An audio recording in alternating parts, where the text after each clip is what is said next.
Bismillahirrahmanirrahim. Alhamdulillahirabbil alamin. Assalatu wassalamu ala asyrafil anbiya'i wal mursalin wa ala alihi wa sahbihi ajma'in. Rabbi shrah li sadri wa yassir li amri wa hlul 'uqdatam min lisani yafqahu qawli. Assalamualaikum warahmatullahi taala wabarakatuh. Bertemu kita di pertemuan yang ke-67 untuk membahaskan tata bahasa asas bahasa Arab. Dan hari ini insya-Allah kita akan sambung sebagaimana dalam paparan ini di muka surat 143. Pelajaran 12 ini membincangkan tentang, kalau kita boleh lihat, pelajaran 12 ini membincangkan beberapa wazan selain daripada wazan 5 dan pecahan-pecahannya. Ada beberapa wazan yang selalu digunakan yang menunjukkan pada makna-makna tertentu. Jadi ini kita telah huraikan pada pertemuan yang lepas, hanya kita perlu diingatkanlah. Iaitu ada wazan tertentu untuk menunjukkan pada makna tempat, tempat berlaku sesuatu, ataupun masa berlaku sesuatu, ataupun alat untuk melakukan suatu perbuatan. Dan juga ada wazan-wazan yang menunjuk pada sifat, sifat tertentu. Kerana wazan pelaku, dia melakukan suatu perbuatan. Tetapi ada wazan-wazan yang menunjukkan pada sifat bagi seorang itu. Kita akan lihat insya-Allah dalam perbahasan-perbahasan nanti. Kemudian ada wazan yang menunjukkan pada intensif pun kita akan bincangkan insya-Allah. Dan wazan yang lebih daripada bigger ataupun biggest dan sebagainya lah kalau bahasa Inggeris, lebih besar, lebih sesuatu. Kemudian wazan warna dan sifat tercela. Jadi inilah beberapa wazan yang akan dibincangkan dalam pelajaran ke-12 ini sebagai tata bahasa asas. Ada lagi wazan lain, tapi kita nak kasih gambaran tentang kewujudan wazan-wazan ni yang menunjukkan kepada makna selain daripada wazan 5. Muka surat 161, wazan 5 tu apa dia? Telah berlaku, sedang berlaku, pelaku bagi suatu perbuatan, yang dilaku, perbuatan berlaku padanya, dan kata terbitan. Jadi ini ialah wazan 5 dan pecahan-pecahannya kita telah bincangkan. Jadi selain daripada wazan 5 ni, ada wazan-wazan lain yang menunjukkan kepada makna-makna tertentu, seperti alat untuk melakukan sesuatu, masa berlaku sesuatu, ataupun tempat dia, dan juga sifat bagi seorang tu yang melakukan sesuatu, dan seterusnya. Jadi itulah kita nak bincangkan pada pelajaran ke-12 ni. Sebelum kita masuk pelajaran praktikal, aplikasi kepada ilmu saraf dan ilmu nahu, iaitu di pelajaran yang ke-13. Dan sebagaimana telah saya beri gambaran bahawa pelajaran ke-13 nanti ialah pelajaran yang tidak ada kesudahan. Maksudnya apa? Nak menguasai bahasa Arab, begitulah caranya nanti. Kita kena analisa di aspek pembentukan perkataan dan pembentukan ayat serta baris akhirnya. Itu ialah pelajaran ataupun perbincangan ataupun boleh katalah pembelajaran, penguasaan bahasa Arab yang berterusan. Jadi untuk menyempurnakan, sebelum kita masuk kepada pelajaran ke-13 ni, kita teruskan perbincangan di pelajaran ke-12 dan kita telah sentuh pada pertemuan yang sebelum ini, iaitu wazan yang menunjukkan kepada alat melakukan suatu perbuatan. Alat, itu objektif kedua. Kerana objektif pertama ni kita dah bincang, iaitu masa ataupun tempat. Jadi boleh rujuklah insya-Allah kepada YouTube yang telah lepas ataupun pada buku kita ni insya-Allah. Dan kita dah bincang bahawa terdapat 4 wazan tu, sama ada mif'al, mif'alah ataupun mif'al, panjang sebutannya berbanding dengan mif'al. Mif'al ataupun fa'alah. Ini wazan yang biasa digunakan untuk menunjukkan alat bagi sesuatu perbuatan.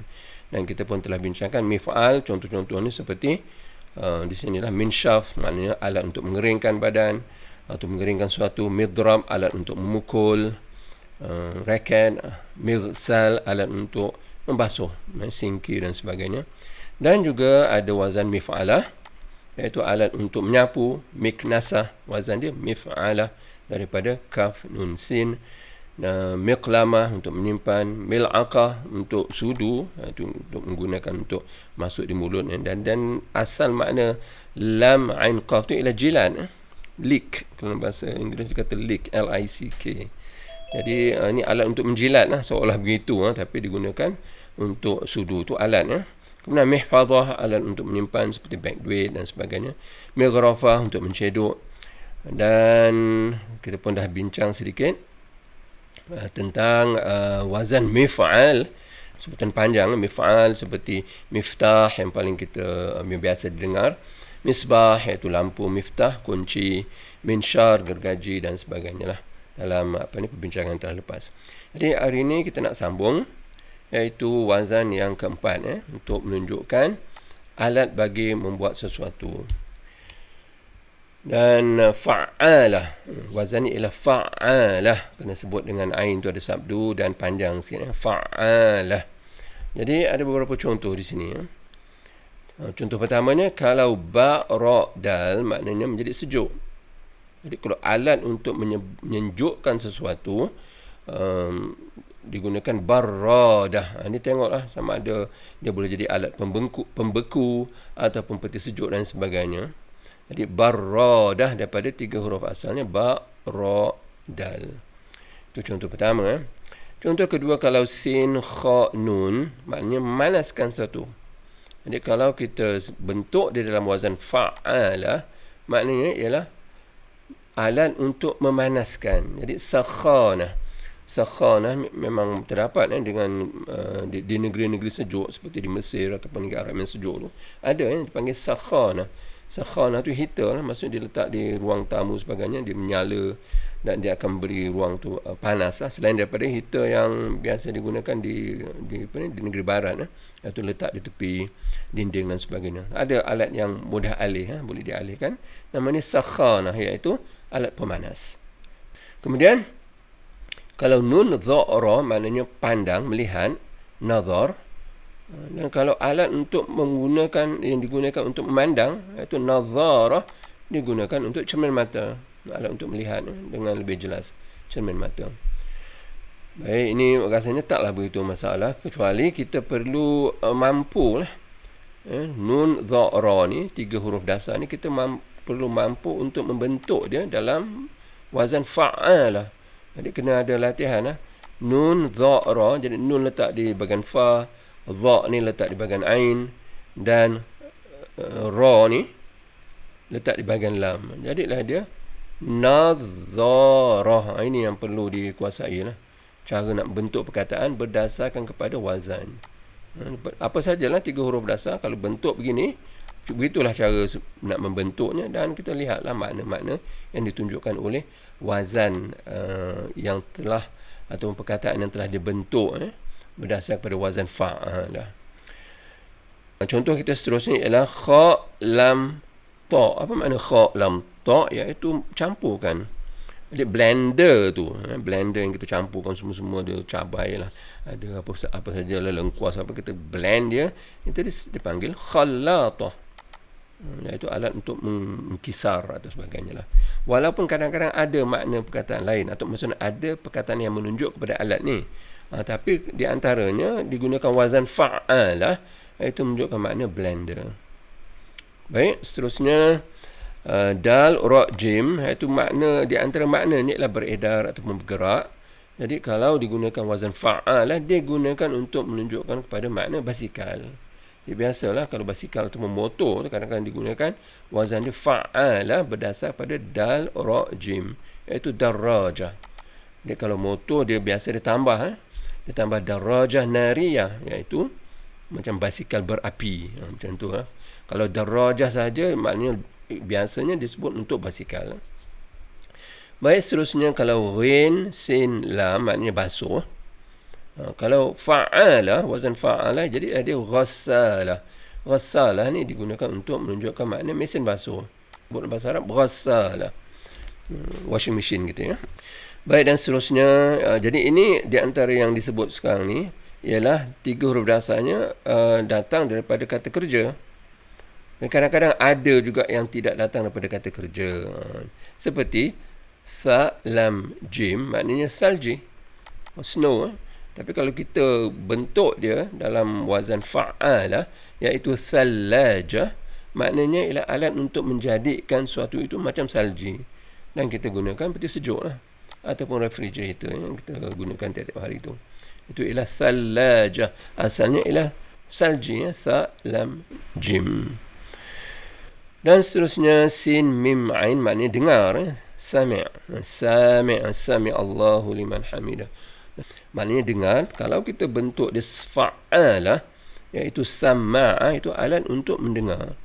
Jadi earphone lah, biasa digunakan earphone. Kalau nak pergi kedai negara Arab nak minta nak beli earphone, kita kan sama'a. Index sama'a, itu ada earphone.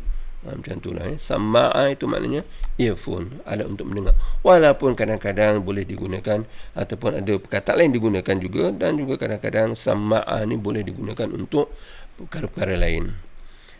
Itu tengok konteks kebiasaan lah dalam dalam masyarakat, suatu masyarakat. Baik, itu selesai. Kita dah selesai. Ada 4 wazan yang menunjukkan kepada makna alat melakukan sesuatu.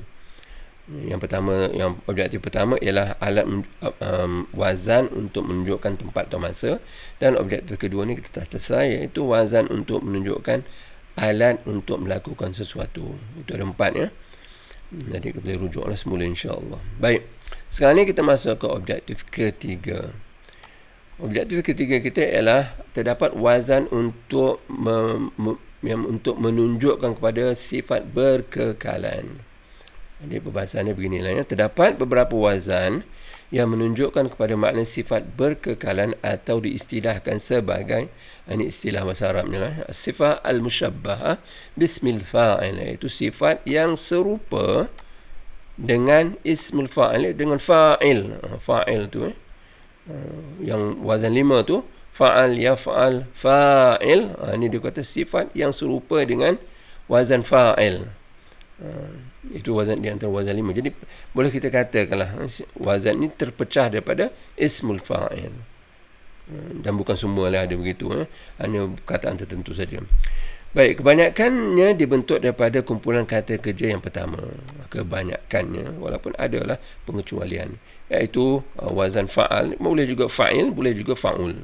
Di antaranya wazan yang paling biasa digunakan adalah seperti berikutnya. Fa'il. Jadi fa'il itu juga walaupun dia menunjukkan kepada makna pelaku suatu perbuatan, tapi kalau digunakan dengan menggunakan 3 huruf dasar yang tertentu, dia akan menunjukkan kepada makna berkekalan juga. Jadi asalnya fa'il itu ialah pelaku, macam katib, iaitu penulis. Kadang-kadang dia tulis, kadang tak tulis. Kalau nasir, penolong, kadang-kadang dia tolong, kadang tak tolong. Tapi kalau ada perkataan tertentu, kalau sebut wazan di fa'il, tahir maksudnya hatinya suci. Yang suci ya, tahir maknanya suci. Dia bila suci, dia tidaklah sekejap suci, sekejap kotor. Dia memang sifat dia suci. Macam itulah. Itu yang dimaksudkan dengan sifat berkekalan. Sifat-sifat yang berkekalan ada pada seorang tu dibentuk dalam wazan yang tertentu. Di antara yang lain ialah wazan maf'ul juga. Maf'ul digunakan untuk menunjukkan makna berkekalan di samping makna asalnya, di mana perbuatan berlaku padanya. Jadi maf'ul, contohnya Mahmud. Seorang tu Mahmud tu dia dipuji. Dia seorang yang terpuji atau dipuji, dan dia sentiasa begitulah. Sifat dia berkekalan. Dan melihat juga kepada konteks ayat. Ini kadang-kadang kita tak boleh nak beri satu kaedah untuk umum semua sekali boleh terpakai, diguna pakai, tidak. Kadang-kadang perlu melihat pada konteks tentu. Baik, kemudian wazan yang seterusnya ialah fa'al, iaitu batal, iaitu dia bersifat kepahlawanan. Dia berani ataupun dia berjuang dan sebagainya. Itu seorang batal. Batal tu ialah pahlawan.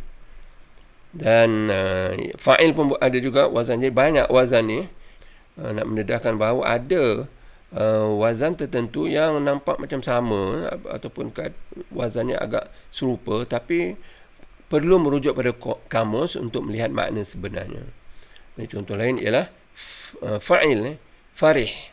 Farih maknanya seorang tu periang, dia happy. Contohlah, tengok konteks ayat sebenarnya. Ataupun fa'al, fa'al, itu dakhm. Dakhm menunjukkan dia besar, atau gemuk ke. Tengok konteks juga ya. Ataupun fu'al, iaitu sulb, iaitu menunjukkan bahawa satu tu keras. Dan contoh lain adalah fa'al, iaitu jaban, penakut. Dan contoh yang seterusnya fu'al, iaitu syuja', maknanya berani. Dan fa'il, contohnya ialah syarif, maknanya mulia. Dan fa'lan, dan digunakan kalau atsyan, maknanya sentiasa bersifat dahaga. dia asyik dahaga saja. Itu pun nak huraikan dengan makna sebenarnya terpaksa melihat konteks. Tak boleh nak pegang satu makna dan kita aplikasikan kepada semua perkataan yang terbentuk dalam wazan-wazan begini. Tapi kalau wujud wazan-wazan begini dan dibahaskan dalam dibahaskan dalam buku-buku sebagainya, dia menunjukkan kepada makna, kadang-kadang dihurailah, ini menunjukkan kepada makna berkekalan.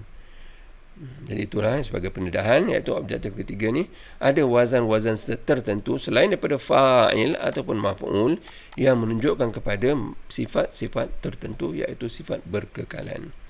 Ini pendedahan saja, dan insya-Allah kita jumpa dalam teks nanti, kita akan lihatlah makna-maknanya yang lebih jelas. Dan ada catatan di sini, wazan sifat berkekalan ini daripada kumpulan 2 hingga 10. Dia dibentuk daripada wazan kata pelaku dan yang dilaku. Ini pun kena melihat konteks. Ini dikenal pasti melalui konteks ayat.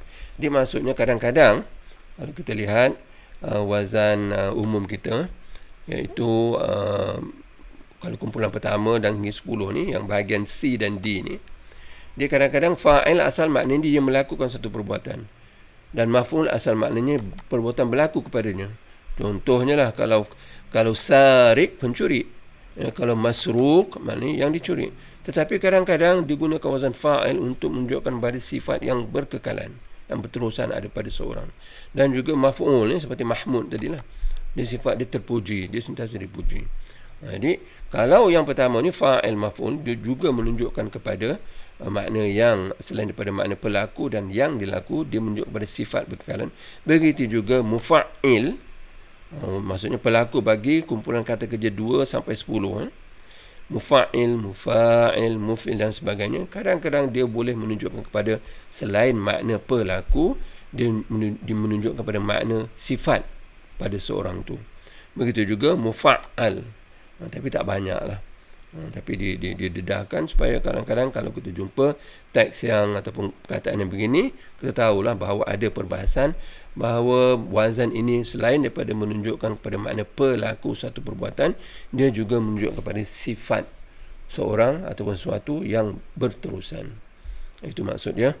Kalau kita lihat balik catatan di sini, iaitu kumpulan kata kerja 2 hingga 10 dibentuk sama ada dengan wazan pelaku ataupun yang dilaku. Objektif ketiga selesai, kita terus kepada objektif keempat.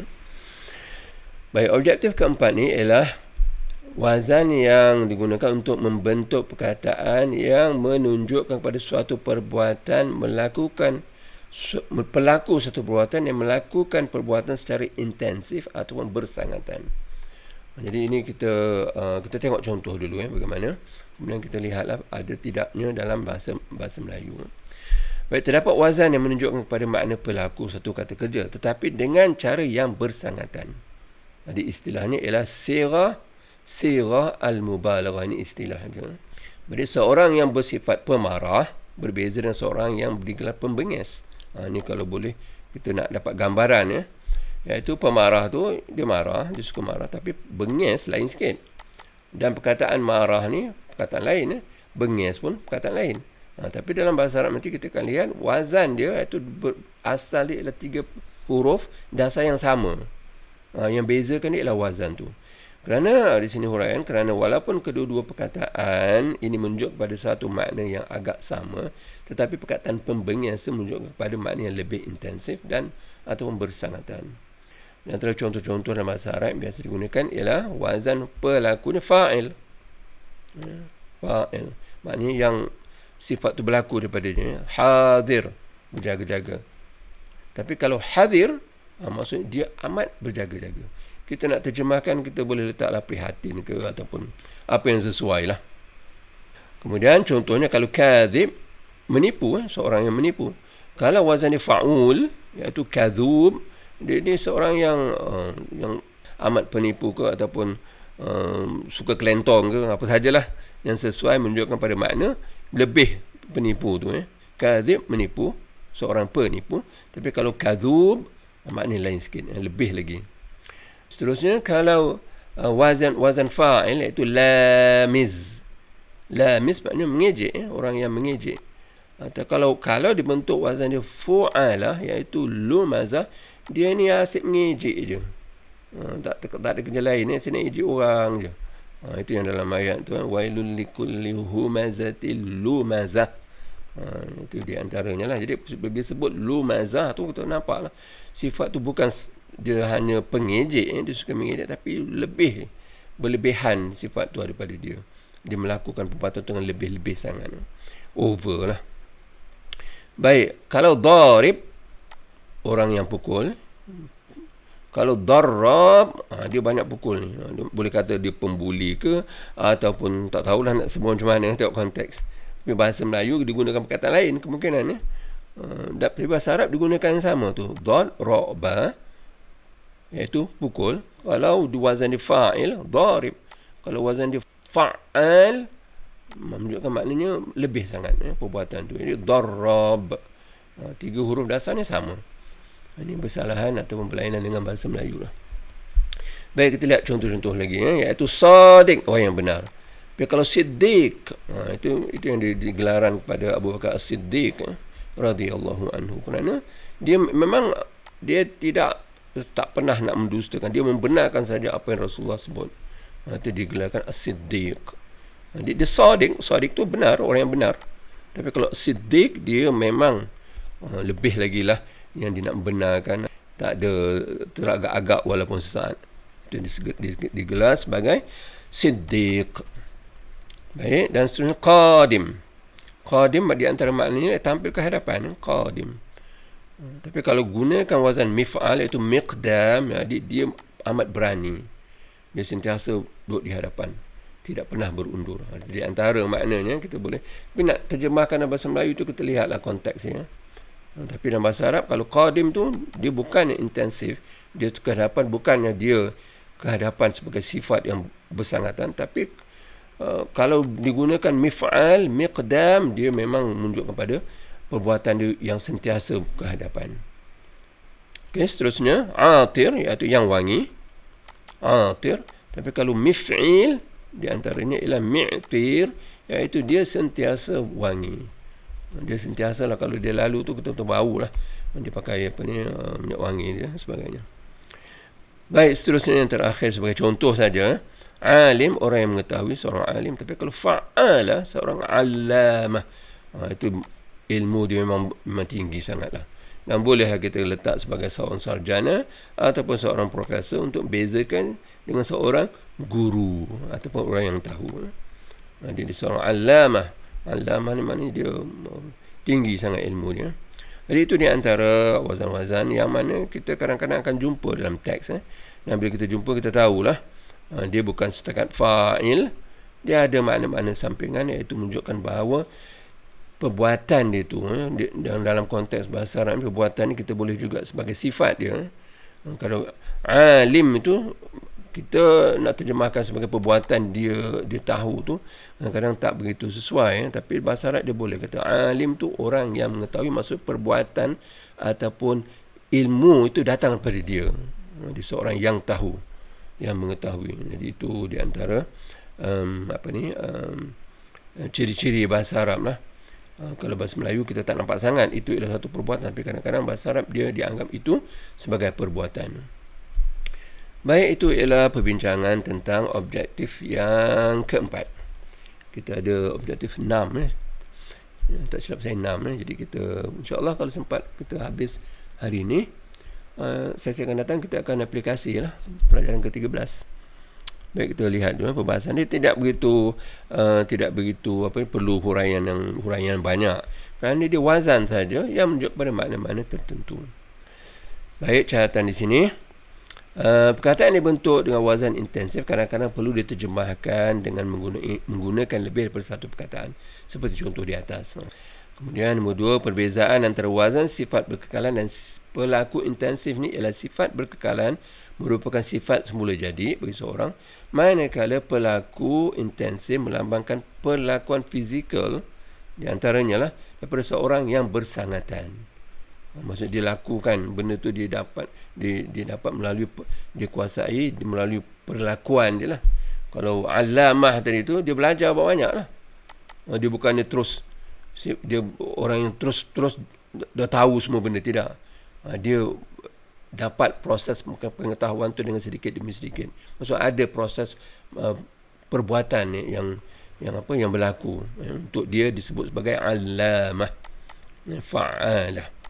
Itu ialah objektif keempat. Jadi saya rasa kita teruskan saja untuk membincangkan tentang sifat wazan yang menunjuk pada makna-makna sampingan selain daripada wazan 5. Objektif yang kelima ni ialah wazan untuk menunjuk kepada makna lebih daripada itu besar, lebih kecil dan sebagainya lah. Kalau bahasa Inggeris senanglah big, bigger ataupun small, smaller, smallest dan sebagainya. Jadi terdapat wazan yang menunjukkan pada makna sifat sesuatu itu melebihi selainnya, atau makna imbuhan lebih. Jadi kita kena gunakan lebih daripada satu perkataan. Tapi bahasa Arab satu perkataan je. Seperti lebih besar, ada perkataan lebih. Lebih cantik, lebih mahal, lebih mudah dan sebagainya. Dan juga boleh bererti paling, mengikut konteks.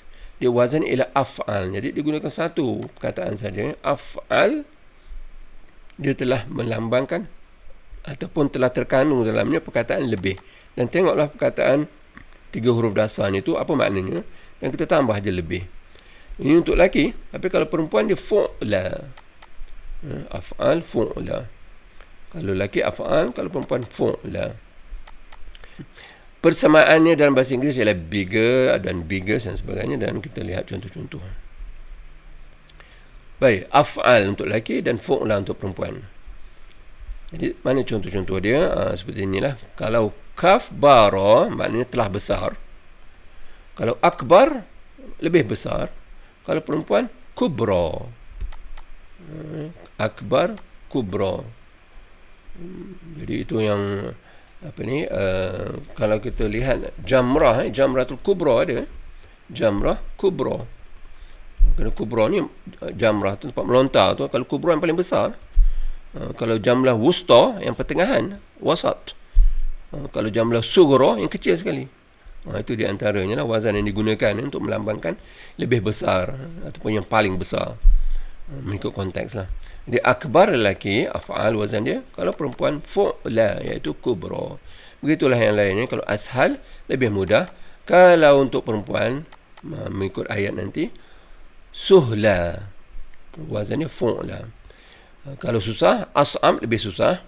Perkara ini lebih susah bagi saya. Hadha as'ab, ini lebih susah. Tapi kalau perempuan, hadhihi su'ba, lebih susah berdasarkan kepada apa yang kita nak sebut tu lah. Kalau perempuan lain sikit cara dia, lelaki lain sikit bentuk wazan dia. Kalau ajmal lebih cantik. Kalau perempuan jumlah, fu'la, jumlah. Kalau arkhas lebih murah. Dan kalau bentuk wazan untuk perempuan ialah rukhsa. Arkhas lelaki, rukhsa untuk perempuan. Dan kita akan lihat ayat nantilah. Jadi ini nak perkenalkan saja wujud beberapa wazan ataupun wazan yang menunjukkan makna lebih daripada sesuatu. Yang akhir sekali iaitu objektif ke-6 ni, iaitu untuk menunjukkan makna warna ataupun makna sifat tercela. Jadi pun terdapat wazan tertentu. Kalau wazan ni menunjuk kepada makna warna, adalah wazan-wazan tertentu, iaitu terdapat wazan tertentu yang merujuk pada makna warna atau sifat tercela. Walau bagaimanapun terdapat perkataan lain yang menunjukkan kepada kedua-dua makna di atas dan tidak dibentuk melalui wazan-wazan ni. Jadi kadang-kadang adalah perkataan lain yang tidak menggunakan wazan ni untuk menunjuk pada makna warna dan ataupun makna sifat tercela. Jadi wazan-wazan ni ialah af'al untuk lelaki dan fa'la untuk perempuan. Ni lain daripada yang tadi. Yang tadi af'al untuk lelaki dan fu'la untuk perempuan. Ini makna dia lain, iaitu lebih besar ataupun lebih daripada sesuatu. Tapi ini warna. Warna af'al untuk lelaki dan fa'la untuk perempuan. Ini contoh bagaimana. Kalau sin, waw, dal maknanya hitam. Kalau aswad yang hitam. Kalau sauda, itu untuk perempuan. Itu yang dikatakan hajar aswad, kerana hajar tu lelaki, hajar aswad. Kalau habbah tu perempuan, sebab ada ta marbutah. Dia habbah sauda. Dia habbatus sauda yang kita biasa sebut habbatus sauda. Dan juga sini kita biasa sebut hajarul aswad. Ini satu untuk lelaki. Kalau perkataan yang yang diwarnakan tu, yang nak beri warna. Kalau lelaki kita gunakan wazan af'al. Kalau perempuan kita gunakan wazan dia fa'la. Jadi contoh seterusnya ialah ahmar untuk merah tapi lelaki. Kalau hamra merah tapi perempuan. Begitulah ya. Tengok perkataan lah. Kalau perkataan tu jenis kalau kereta katakan, kereta ialah sayyarah. Sayyarah, kalau kereta merah kata macam mana? Sayyarah hamra. Dia tak boleh kata sayyarah ahmar. Kerana ahmar tu untuk lelaki. Jadi perkataan lelaki ni sebagai qalam contohnya, qalam pen. Kalau pen merah kita boleh kata qalam ahmar. Tapi kalau darajah basikal merah kena sebut darajah hamra. Begitulah dia punya penggunaan dia. Kemudian a'ma, ini ialah sifat tercela, iaitu kekurangan daripada sifat fizikal dia. Kalau a'ma buta, kalau amya buta, tapi untuk apa yang kita rujuk tu ialah kategori perempuan. A'ma, amya.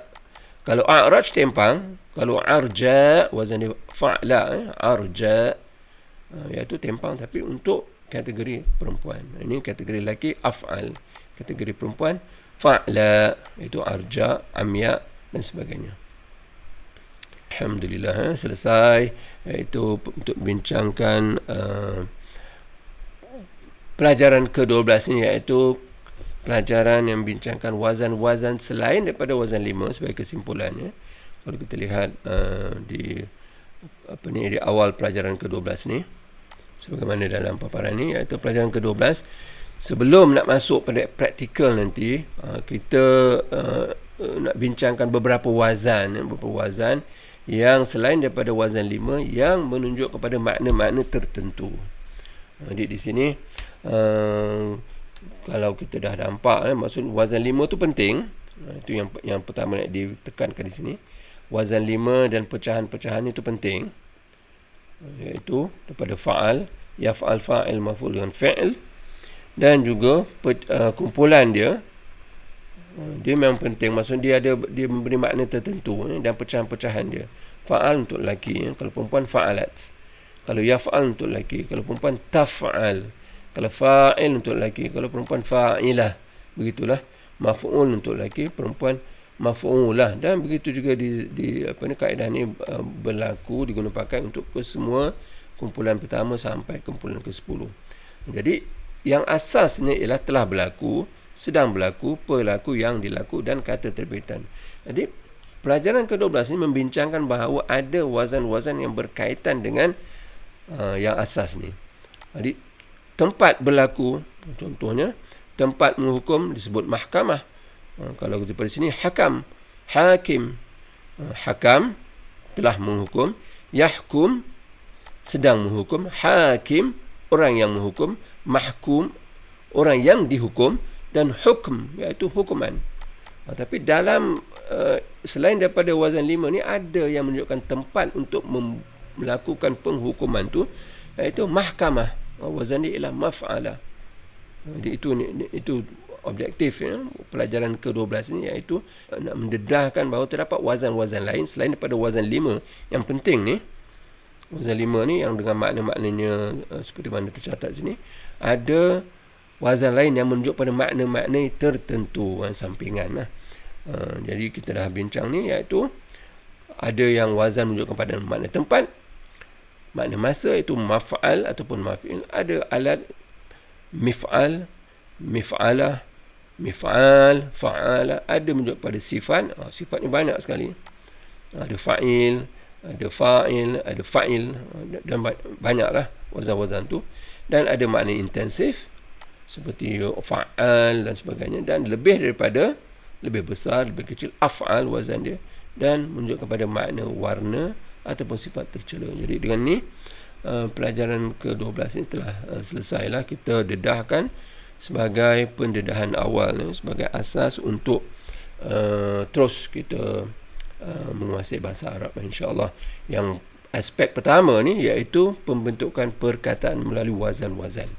Jadi kalau kita dah didedahkan dengan kesemuanya sekali ni, insya-Allah dalam pelajaran ke-13 nanti, ataupun apa saja teks yang kita jumpa nanti, dia tak larilah daripada perkara-perkara yang telah kita bincangkan ni. Jadi itu kita akan buat dalam pelajaran ke-13, di mana kita akan aplikasikan semua wazan-wazan ataupun semua yang telah kita bincangkan ni untuk membaca teks yang tidak berbaris. Ini teks yang tak berbaris begini, ya. Jadi semua ni ada ni, wazan-wazan yang telah kita bincangkan. Begitu juga seterusnya. Jadi kita akan lihatlah mana asal perkataan tu, apa 3 huruf asalnya. Dan kita lihat pula kalau ayat tu kenapa baris akhirnya berubah. Kerana bahasa Arab ada 2 saja, membentuk perkataan dan baris akhir suatu perkataan tu. Dia dalam latihan amali nanti, ini semualah kita akan lihat. Kita akan lihat semua ni untuk membincangkan bagaimana memahami teksnya dan juga melihat bagaimana suatu perkataan itu disebut. Itu ialah untuk pelajaran ke-13 nanti, insya-Allah. Jadi dengan ni telah selesailah pelajaran ke-12 dan kita hanya tinggal pelajaran ke-13 akan pada sesi-sesi akan datang, insya-Allah. Dan pelajaran ke-13 ni tidak ada kesudahan, ya. Jadi saya rasa setakat itu juga masa pun telah kurang 9 minit ni. Jadi insya-Allah kita bertemu di sesi akan datang. Syukran, subhanakallahumma wa bihamdika, asyhadu an la ilaha illa ant, astaghfiruka wa atubu ilaik. Assalamualaikum warahmatullahi taala wabarakatuh.